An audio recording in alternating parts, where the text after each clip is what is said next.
Assalamualaikum warahmatullahi wabarakatuh. Pemirsa, jumpa lagi bersama saya Rehebieni dalam podcast Tamu Tribun. Di kesempatan yang istimewa ini telah hadir tamu yang juga sangat istimewa, yaitu Bapak Associate Prof. Dr. H. Firman Freddy Busso, SHM Hum CTL CMN. Panjang sekali nih. Pak Firman adalah Rektor Stihpada. Nah, Pak Firman, kita senang sekali nih Pak Firman udah hadir di sini. Kita akan membawakan tema tentang etika dan hukum dalam penggunaan AI di dunia pendidikan. Ya. Nah, mungkin kita awali dulu nih dengan kita remind lagi. Sebenarnya Pak Firman Freddy sudah sangat populer ya, tapi kita reminder lagi profilnya dari Pak Firman ini. Silakan Pak Firman cerita nih tentang concernnya di dunia pendidikan khususnya ya. Ya, baik. Terima kasih Mbak Yeni, terima kasih Tribun Sumsel yang sudah mengundang saya untuk hadir di podcast ini. Dan mengapa saya tertarik untuk hadir di podcast ini, karena topik yang akan kita bahas ini sesuai dengan bidang saya, dan juga saat ini sedang lagi tren-trennya. Ya.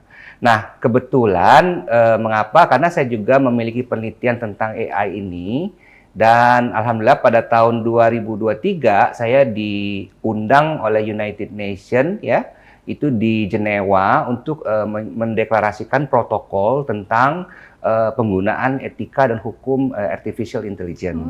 Bahkan saya sudah 4 kali ya menjadi pembicara tentang topik tentang penggunaan artificial intelligence itu di United Nations. Pertama itu tahun 2023 di Jenewa, kemudian 2024 kemarin di Vienna, kemudian lagi 2024 itu di Bangkok, Thailand.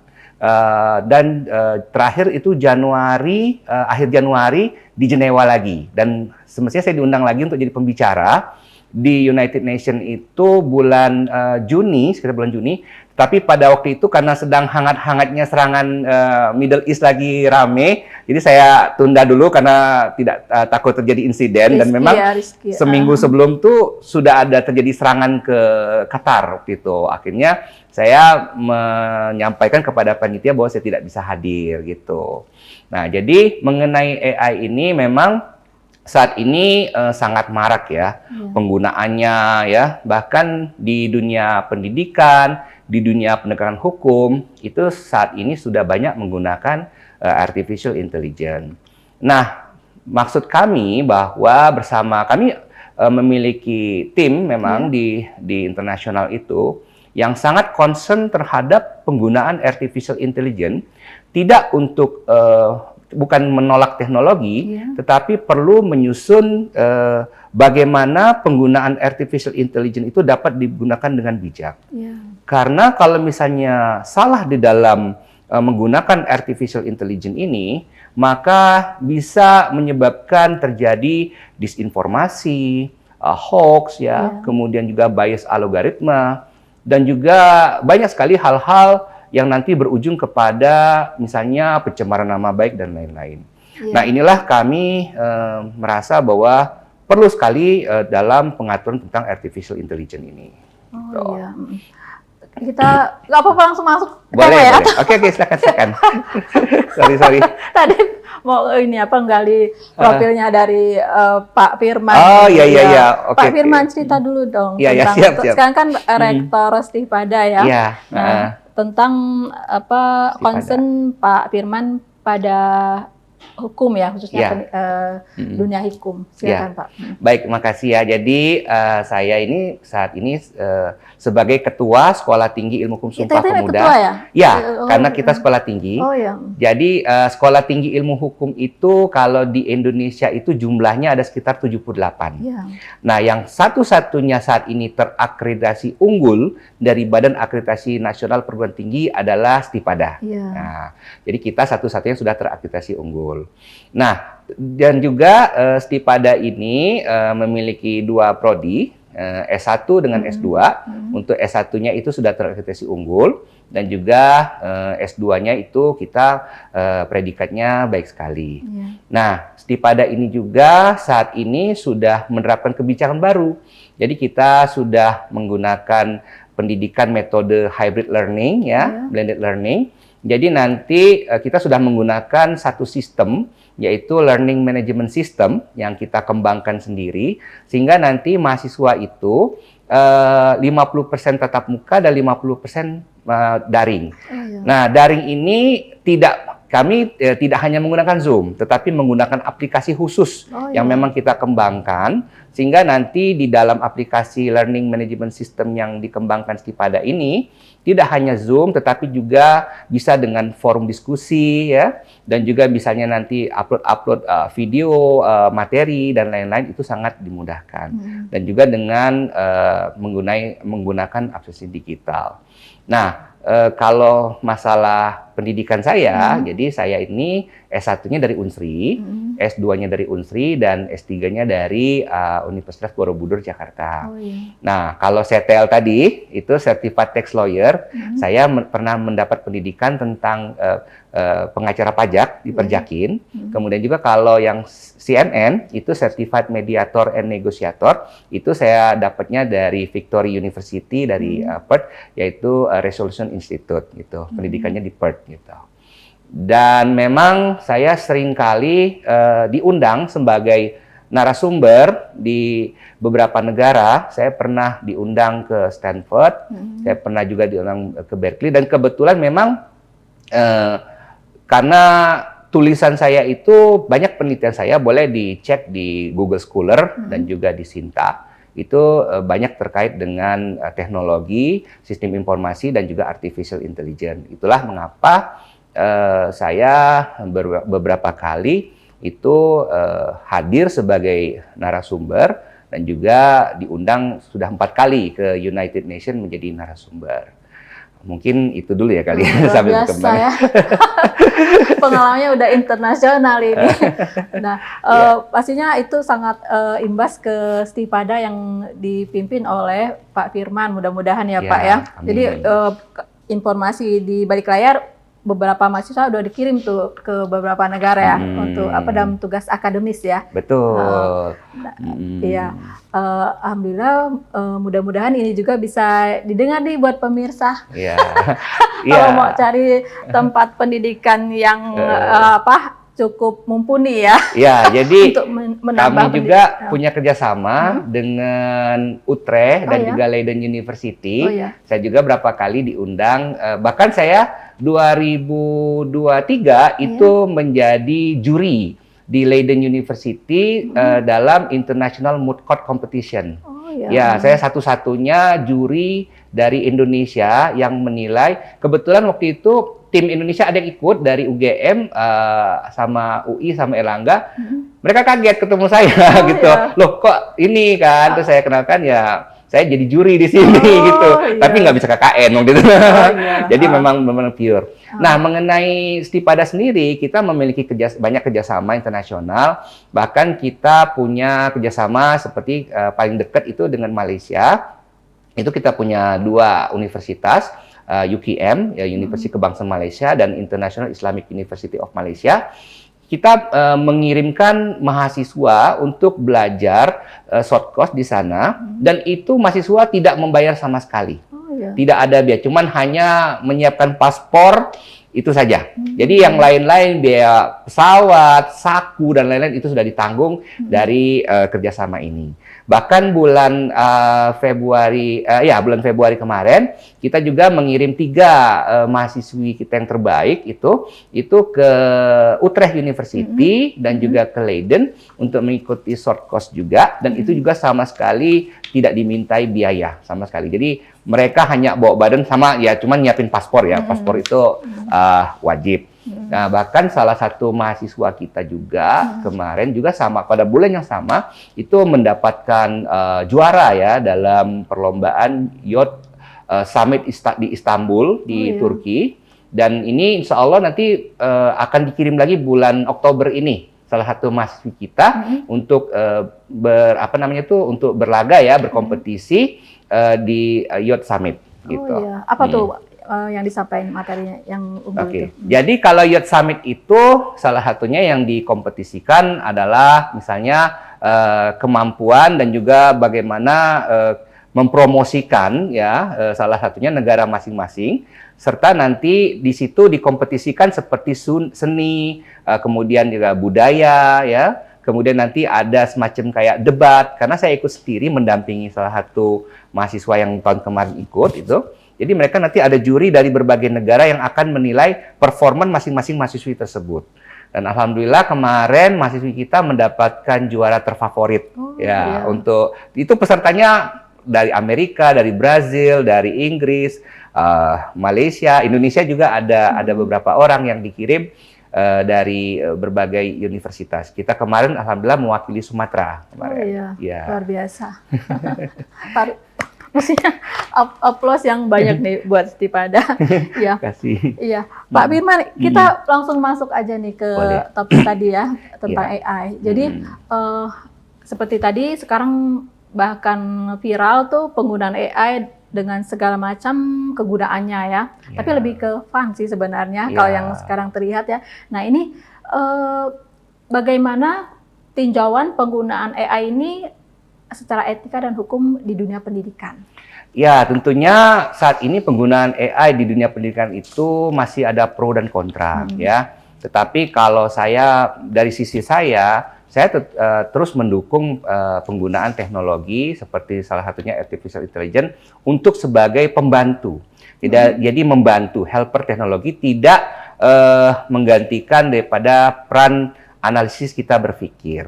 Jadi sebetulnya penggunaan AI ini baru-baru saat ini ya yang ramai. Padahal sebenarnya kalau kita mau mundur itu sudah lama sebenarnya AI itu sudah ada di dunia pendidikan. Seperti contoh Turnitin untuk mengetes plagiarism itu termasuk juga kategori artificial intelligence. Kemudian pencarian beberapa jurnal ya. Perplexity, kemudian juga banyak aplikasi itu sangat berguna karena untuk mencari jurnal-jurnal sumber itu sangat dipentingkan, sangat dibutuhkan ya. Tetapi yang harus dibatasi adalah jangan semua seperti contoh membuat tugas, membuat skripsi, tesis dan lain, semuanya jeplek-leplek itu menggunakan misalnya apa ChatGPT, DeepSeek kayak gitu kan, atau sekarang aplikasi yang banyak berkembang. Nah, itu akhirnya akan menumpulkan daya kritis dan daya berpikir mahasiswa. Saya juga mengajarkan kepada mahasiswa saya, ya, karena saya mengajar S1 dengan S2 di Stipada, itu nggak apa-apa menggunakan AI gitu ya. Karena kan misalnya untuk presentasi kita bisa menggunakan Canva dan lain-lain, itu kan untuk mempercantik dan juga makin membuat performa lebih baik untuk presentasi kan. Tetapi jangan sampai konten atau substansi itu menghilangkan bagaimana daya kritis atau daya berpikir kita. Nah, ini yang saya lihat sebetulnya di Indonesia sampai saat ini belum ada aturan mengenai penggunaan artificial intelligence. Padahal kalau kita melihat di beberapa negara Eropa, seperti di Uni Eropa itu sudah ada Uni Eropa Artificial Intelligence Act, kemudian juga ada di Amerika, Brazil, Tiongkok, ya. Bahkan yang terdekat pun Malaysia, itu sudah ada regulasi mengenai penggunaan artificial intelligence. Sedangkan kalau saat ini Indonesia itu masih belum ada, baru sebatas Undang-Undang ITE, ya. Kemudian Undang-Undang PDP, penggunaan data pribadi. Nah, ini yang kemudian saya juga berharap ya, agar kiranya Komdigi itu, kementerian atau yang terkait itu bisa lebih concern untuk menggunakan penggunaan etika dan juga bagaimana batasan-batasan tentang artificial intelligence.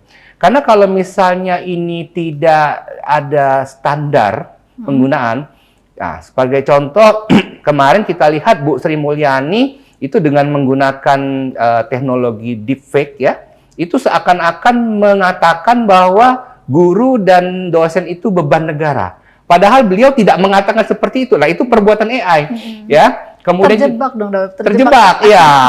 Nah, sudah itu banyak sekali disinformasi, hoax-hoax yang bisa kita bikin dengan AI. Apalagi AI saat ini kan sudah sangat luar biasa ya, dengan Google View dan lain-lain. Bahkan bisa membuat sebuah video yang orang itu tidak melakukan seperti itu, gitu loh. Nah, jadi menurut saya, hemat saya, ini sudah harus ada perhatian dari legislatif ya, untuk bagaimana sih kita menggunakan, jangan sampai nanti penggunaan artificial intelligence ini bisa melanggar norma-norma yang hidup di dalam masyarakat. Bisa nanti menjadi bagaimana pertanggungjawaban pidananya terhadap yang membuat ini. Karena kalau misalnya kita membiarkan hal ini terjadi ya, sangat dikhawatirkan akan terjadi perpecahan. Nah, seperti contoh kemarin kan, salah satu kerusuhan yang terjadi di bulan Agustus itu kan banyak sekali hoax dan juga disinformasi yang beredar di masyarakat, yang kemudian digabung-gabungkan dan sekarang ini ditambah dengan teknologi deepfake dan lain-lain, itu seakan-akan ikut memprovokasi ya. Nah, kita jangan sampai nanti terjadi seperti yang baru-baru ini Nepal ya, itu sampai bergejolak. Kalau misalnya kita dilihat ya, anak-anak Gen Z turun karena mereka dikekang oleh informasi. Tapi yang kita takutkan sampai negara itu chaos, sampai perdana menterinya itu ada yang istrinya itu dibakar, kemudian juga ada yang menteri keuangannya itu diarak, kemudian ditelanjangin dan diseret. Nah, ini saya berharap jangan sampai terjadi di Indonesia. Jadi saya meng-encourage ya pemerintah agar kiranya bisa segera mungkin merancang lah mengenai regulasi tentang penggunaan artificial intelligence. Nah, kalau menurut penelitian saya sebetulnya Indonesia itu sudah ada strategi kebijakan nasional yang dirancang itu tahun 2021 atau 2022, saya pernah membacanya. Tetapi kalau strategi kebijakan nasional itu belum cukup menurut saya. Harus ada sebuah regulasi yang memang membatasi, bukan membatasi ya, tapi mengatur ya, mengatur penggunaan artificial intelligence dan juga nanti ada pertanggungjawabannya. Karena kalau misalnya tidak ada pertanggungjawaban pidananya, saya khawatir nanti video-video hoax seperti yang Sri Mulyani yang hasil AI itu dan lain-lain, itu bisa mengganggu stabilitas politik dan ekonomi yang ada di Indonesia. Ini yang menurut saya harus menjadi concern pemerintah saat ini. Gitu. Iya. Jadi baru-baru kemarin tuh ada ini nih pemain sepak bola tuh katanya dia foto, tapi itu hasil edit AI ya, hasil AI kayaknya. Jadi yang pose yang tidak bagus lah ya, foto yang tidak senonoh gitu. Padahal itu hasil dari AI. Nah, mungkin kalau orang yang mungkin berpikir panjang bisa itu menebak AI, tapi karena beredar ke seluruh pelosok juga yang untuk mengkonfirmasi mungkin mereka kadang tidak sampai terpikir. Nah, jadi itu kan bisa mempengaruhi juga nama baik dari orang yang menjadi objek di dalam AI itu mungkin ya Pak ya. Betul. Nah, dan itu terjadi tidak ada respon dari Kominfo gitu. Nah, jadi wacana untuk mengatur ini secara hukum, regulasi. Nah, itu sejauh mana kira-kira kemungkinannya untuk terrealisasi? Ya, kalau menurut saya sih saya meng-encourage ya agar dapat segera direalisasikan. Kebetulan Stipada sejak tahun 2023 itu kerjasama dengan Pemprov Sumsel, kita mengadakan penyuluhan hukum keliling di beberapa kabupaten kota yang ada di Provinsi Sumatera Selatan. Itu saya sebagai narasumbernya, saya penyuluhan hukum tentang penggunaan informasi dan teknologi ya. Jadi di seluruh kabupaten dan kota itu. Saya sampaikan, Bapak Ibu tolong ya hati-hati dalam men-share ya sebuah foto atau video ya. Itu karena saat ini ya nanti takutnya Bapak Ibu bisa terseret masalah hukum, bisa kena tindak pidana hoax ya. Jadi saya katakan kalau di dalam penyuluhan hukum itu, saya katakan kalau sekarang ini Pak Bu, kalau dulu kan mulutmu harimaumu, kalau sekarang ini jempolmu harimaumu. Salah dalam mengklik, tersebarlah foto atau video yang bisa menjadi fitnah, nah itu bisa terkena ancaman pidana. Jadi saya waktu itu bersama Pemprov Sumsel itu rutin ya, melakukan penyuluhan hukum mengenai penggunaan informasi dan teknologi. Bahkan sekitar bulan Februari kemarin juga saya juga penyuluhan hukum juga di Ogan Ilir dengan pemerintah, sama juga dan ternyata banyak sekali yang pada saat sesi tanya jawab itu masyarakat tuh sangat antusias gitu. Bertanya, Pak, ini kalau ini bagaimana? Pak, ini misalnya kalau saya menyebarkan foto ini, misalnya ada foto orang kecelakaan, itu bagaimana? Apakah kena pidana? Saya katakan, bisa kena Bu, kalau misalnya ibu misalnya memfoto orang yang sedang sekarat, kemudian di-share di publik, itu jangan. Tetapi kalau misalnya ibu memberitahukan kepada pihak kepolisian untuk segera menindaklanjuti, nah itu tidak apa-apa. Tapi kalau ibu mempublikasi, nah, pada saat mempublikasi itu ada unsur pidananya. Nah ini yang harus dipahami. Saya melihat bahwa perlu sekali pemerintah itu memberikan pemahaman kepada masyarakat, karena penyalahgunaan informasi atau disinformasi ini termasuk, saya katakan itu termasuk kejahatan yang luar biasa ya, extraordinary crime. Jadi extraordinary crime itu tidak hanya korupsi sebetulnya, tidak hanya narkoba, tetapi juga hoax yang berlebihan itu juga extraordinary crime. Mengapa? Karena itu bisa memecah belah persatuan, bisa mengadu domba. Nah, jadi kalau misalnya tidak diatur sebuah regulasi, ini yang saya khawatirkan. Kalau saya meneliti dari beberapa peraturan perundang-undang yang ada di Indonesia, kita masih sangat lemah mengenai tanggung jawab pidana terhadap bagaimana pelaku hoax ini. Nah, kemarin kan sudah ditangkap tuh pelakunya, yang salah satu direktur Lokatara kalau nggak salah tuh, yang juga diduga itu menyebarkan informasi mengenai yang akhirnya memicu kerusuhan Agustus. Nah, ini yang kalau menurut saya bahwa sudah regulasi untuk membatasi atau mengatur tentang penggunaan artificial sudah sangat darurat ya. Karena seperti saya mengutip kata Ferry Irwandi, itu salah satu yang kemarin juga di talk show di nasional itu juga, dia juga mengatakan bahwa sebetulnya untuk mengusut dalang kerusuhan itu sangat mudah. Dengan membuat atau melihat hashtag ataupun juga algoritma, nanti ketahuan ke situ. Nah, ini yang saya khawatirkan sebetulnya pada saat saya menyaksikan itu, bahwa betapa mudahnya bangsa kita untuk diadu domba. Ya. Terprovokasi. Terprovokasi. Nah, ini yang menurut saya akan memecahkan bangsa kita. Apalagi dengan teknologi deepfake dan lain-lain, ini sudah sangat meresahkan.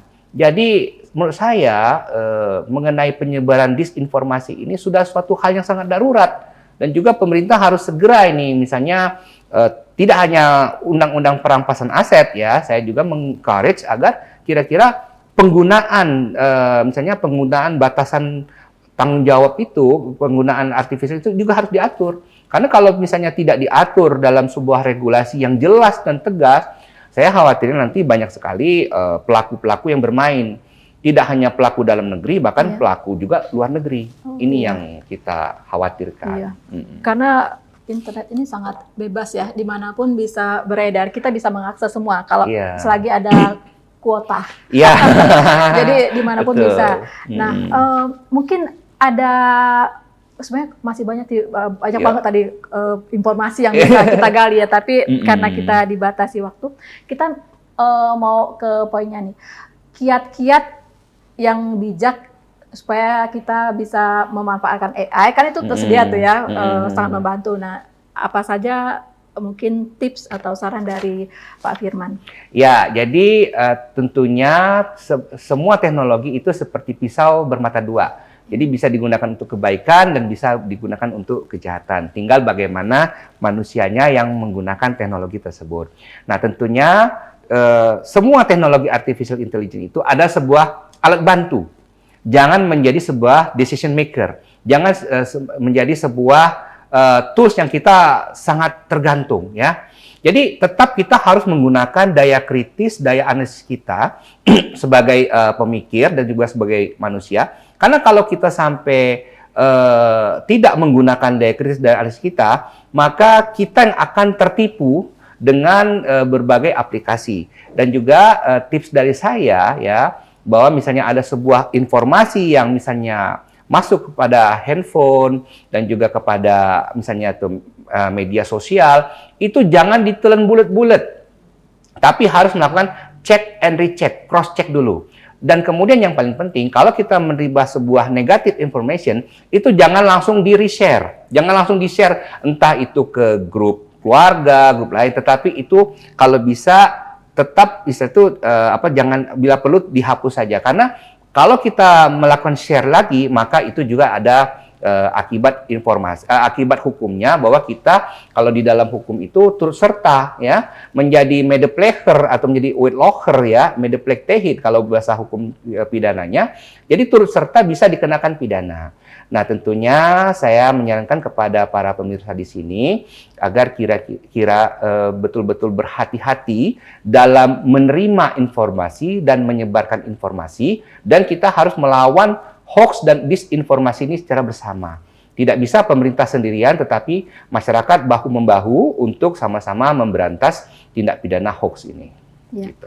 Nah, balik lagi nih ke Stipada. Kalau di Stipada sendiri ada nggak dicek misalnya apa, kan nggak boleh tuh mahasiswa pakai AI ya, yeah, apalagi skripsi. Yeah. Nah, dicek gitu ya? Iya, ada.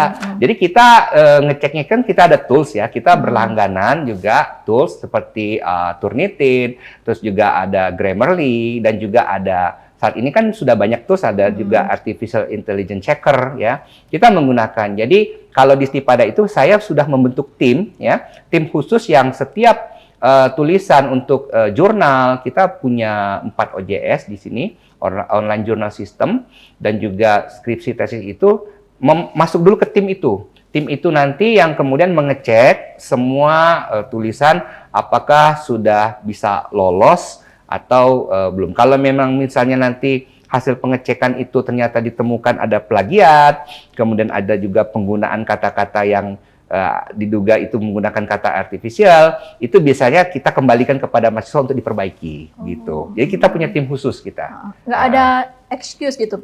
Kalau tegas nggak boleh pakai AI atau gimana? Iya, kalau kami menggunakan AI dibolehkan, misalnya untuk mencari jurnal, ya.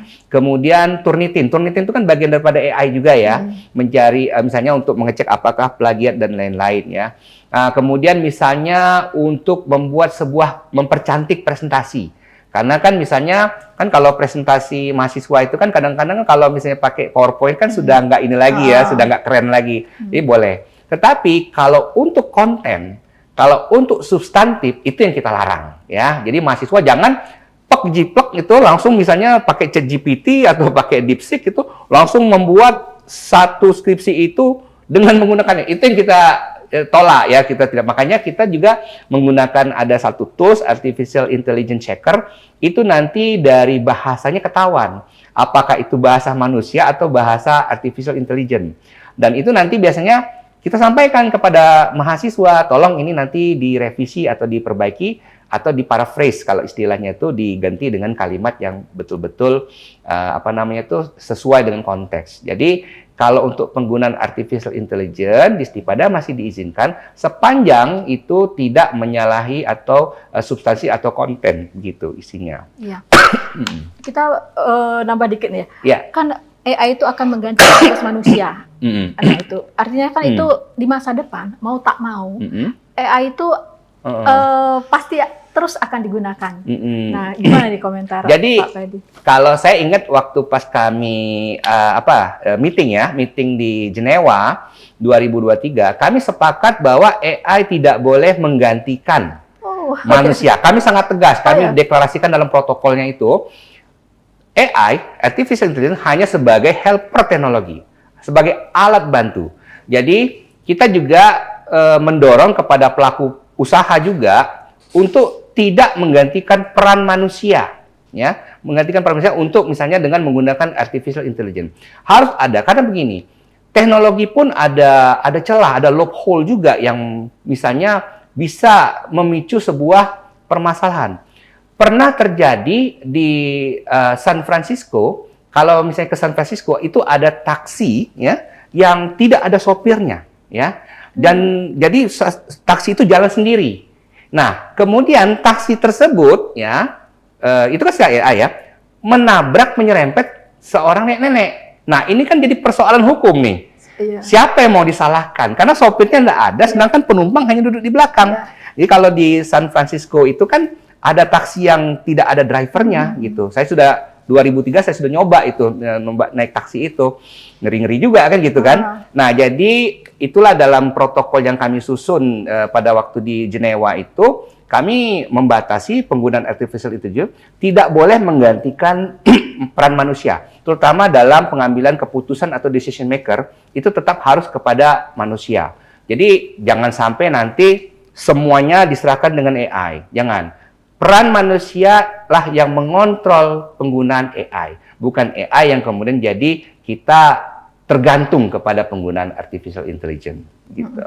Satu lagi saya pernah Boleh. bicara dengan narasumber yang kebetulan datang ke sini ya. Nah, jadi dia juga mempunyai lembaga pendidikan. Ya. Jadi membuat buku dengan AI. Jadi sangat tetap saya sudah sampaikan apa enggak itu nanti ada apa unsur plagiarisme gitu ya. Karena kan AI kan mesin tuh yang berpikir. Ya, Nah, pastinya dia kan coba sana sini biasanya betul, kan. betul. Nah, dijawab gini katanya.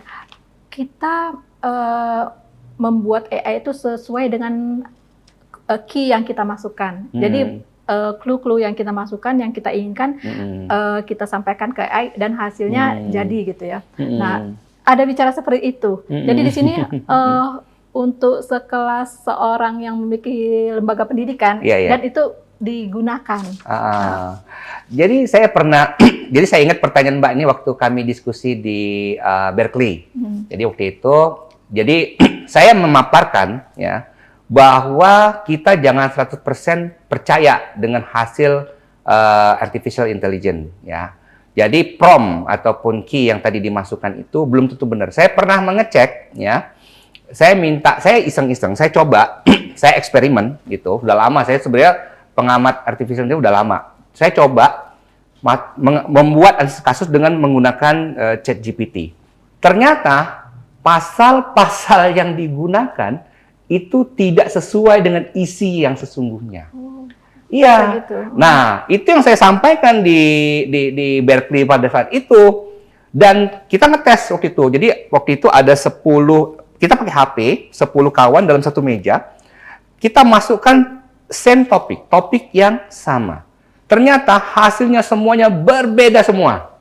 Nah, artinya nggak bisa dipakai sebagai acuan artificial intelligence ini, gitu loh. Sebagai contoh, saya pernah iseng-iseng nih, coba buat analisis kasus disertai dengan pasal-pasalnya. Ternyata pasal-pasal yang diuraikan dalam ChatGPT itu isinya ngawur semua. Saya buka dengan yang aslinya, wah kok jauh ini. Artinya, please, jangan percaya 100% dengan artificial intelligence. Tetap kita harus kritis, tetap kita harus cek, ya. Karena hasil ChatGPT itu nggak bisa dipegang 100%. Nggak bisa, yakinlah sama saya. Jadi kalau kita mau buat buku dengan ChatGPT, tolong, please, dibaca lagi, ya. Jangan-jangan isinya ngawur ngidul. Karena saya sudah mengujinya beberapa kali. Makanya saya tahu kalau misalnya mahasiswa saya menggunakan skripsi pakai AI, itu saya tanya, isi pasalnya seperti apa. Nah, terus saya buka dengan yang bunyi pasalnya sebenarnya jauh, Mbak, jauh sekali gitu. Nah, makanya kita jangan percaya begitu kita buat kan sekarang kan ada suatu tools aplikasi yang kita bisa membuat buku itu satu hanya hitungan 10 menit jadi bukunya. Langsung dengan referensi. Ternyata referensi yang digunakan itu palsu semua. Ya ampun. Iya, benar. Ini kejadian dan saya sudah mengujinya. Tertipu gitu. AI berarti. Tertipu AI, makanya kita boleh saja misalnya menggunakan AI untuk membuat buku, membuat skripsi, boleh. Tetapi perlu juga untuk melakukan cek dan dicek. Referensinya benar nggak? Jadi pernah saya menemukan, ya, saya mau iseng-iseng, saya coba pakai Perplexity, itu ternyata referensi yang saya dicantum itu nggak ada di Simago maupun di Google Scholar nggak ada. Wah, ini berarti bikinan itu. Berarti referensinya hoax juga. Nah itu dia. Jadi kalau mau buat buku atau karya ilmiah, please lah. Tolong setelah kalau jadi dicek lagi referensinya, bunyi atau pasalnya, teori yang dipakainya. Malah kadang-kadang AI itu bikin teori sendiri. Gitu. Yang nggak tahu teori dari siapa gitu kan. Padahal kan kalau dalam ilmu akademik kan harus jelas sejarah teori itu. Misalnya siapa yang mengeluarkan teori itu pertama kali, antitesisnya seperti apa dan lain-lain. Itu enggak. Gitu. Jadi harus hati-hati jangan sampai tertipu AI gitu. Bisa jadi judul nih. Jangan tertipu AI. Menarik sekali, Pak. Yeah. Jadi tidak terasa ternyata sudah 30 menit ya. Iya. Kita mudah-mudahan ada waktu, insya Allah ada waktu di masa datang untuk bicara lebih detail lagi tentang AI ini. Nah, mungkin last nih statement terakhir tentang AI ini, silakan Pak. Ya, jadi saya berharap bahwa mari kita menggunakan teknologi itu dengan bijak. Jadikan teknologi itu sebagai alat bantu, tetapi bukan untuk segala-galanya. Sehingga tetap kita dalam menggunakan teknologi itu dengan menggunakan hati dan juga rasio berpikir manusia. Begitu. Baik, terima kasih Pak ya. Menarik sekali pemirsa, mudah-mudahan apa yang disampaikan oleh Pak Firman tadi menginspirasi kita semua ya. Jadi jangan tertipu AI. Ya, jangan tertipu AI. Pesan dari Pak Firman. Pak Firman, terima kasih banyak udah hadir di podcast Tamu Tribun. Sampai jumpa lagi di kesempatan berikutnya ya Pak ya. Ya, sama-sama. Terima kasih. Terima kasih. Ya, Assalamualaikum warahmatullahi wabarakatuh. Waalaikumsalam warahmatullahi wabarakatuh.